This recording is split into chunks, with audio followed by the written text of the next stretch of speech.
আমরা গতকাল থেকে ঠিক মতো আমাদের রান্না খাওয়া দাওয়া কিছু হয়নি এবং প্রতিটা ঘরে ঘরে একই অবস্থা। যাতে সারা বাংলাদেশ স্তব্ধ হয়ে গেছে সেটা আপনারা সকলে দেখছেন।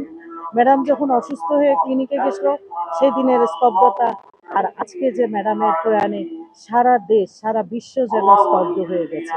আমার ম্যাডামের সৌভাগ্য ওনার এই মৃত্যুতে আমার এতদূর বয়সে আমি কখনো এত লক্ষ লক্ষ মানুষের নিয়ে একজন প্রধানমন্ত্রী সাবেক প্রধানমন্ত্রী জানা যায় এভাবে যে লাখ লাখ মানুষের সমাগম হয়েছে সেটা চিন্তারও বাইরে, অতীতে কারো এভাবে হয়নি।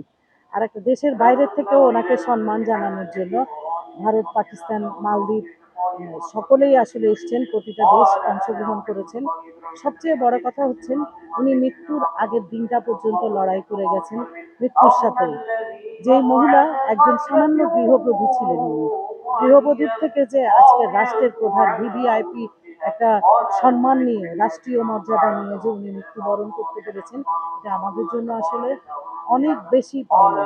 যেভাবে ম্যাডাম ত্যাগ করেছেন, উনি ৭১-এ নির্যাতিত হয়েছেন, উনি এরশাদ আমলে নির্যাতিত হয়েছেন, তারপরে আমাদের এই হায়ানা রাক্ষসী হাসিনার কবলে পড়ে আমার ম্যাডাম হেঁটে হেঁটে জেলখানায় গিয়ে উনি স্লো পয়জনের শিকার হয়ে ম্যাডাম অসুস্থ হয়ে ফিরে এসছেন।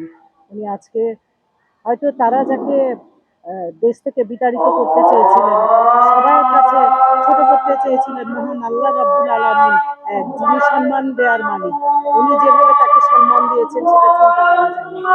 এই হাসিনাকে দেশ থেকে পালাতে হয়েছে নির্লজ্জভাবে, নির্লজ্জ বেহায়া মহিলা আজকে দেশের বাইরে যেভাবে পালিয়েছেন। কিন্তু দেখুন আল্লাহ কিন্তু সম্মান দেওয়ার মালিক, তিনি আমার নেত্রীকে যে সম্মানটা দিয়েছেন দেশের 18 কোটি মানুষ তার জন্য কান্না করছে, সবাই হাহাকার করছে, বিভিন্ন মানুষ।